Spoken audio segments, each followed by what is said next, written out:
গণহত্যাকারী সংগঠন আওয়ামী লীগ নিষিদ্ধের দাবিতে বেগম রোকেয়া বিশ্ববিদ্যালয়ের সাধারণ শিক্ষার্থীরা মানববন্ধন করেছেন।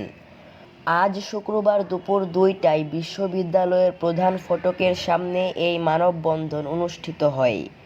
এতে বক্তারা বলেন, আবারও জুলাই বিপ্লব সংগঠিত হবে, তবুও আওয়ামী লীগের পুনরাবাসন মেনে নেওয়া হবে না। মানববন্ধনে বিভিন্ন স্লোগানে প্রকম্পিত হয় ক্যাম্পাস। জাহিদ হাসান জয় বলেন, আমরা স্পষ্ট করে দিতে চাই, তাদের এই চক্রান্ত কখনোই সফল হবে না। বাংলার জমিনে এখন হাজার হাজার হাসনাত আব্দুল্লাহ তৈরি হয়েছে। মানুষ প্রস্তুত রয়েছে আবু সাইদের মতো জীবন দিতে প্রস্তুত, কিন্তু জুলাই বিপ্লব কখনো ব্যর্থ হতে দেব না। আশিকুর রহমান বলেন, আমরা চাই অনতিবিলম্বে আওয়ামী লীগের বিচার হোক এবং দলটি নিষিদ্ধ করা হোক।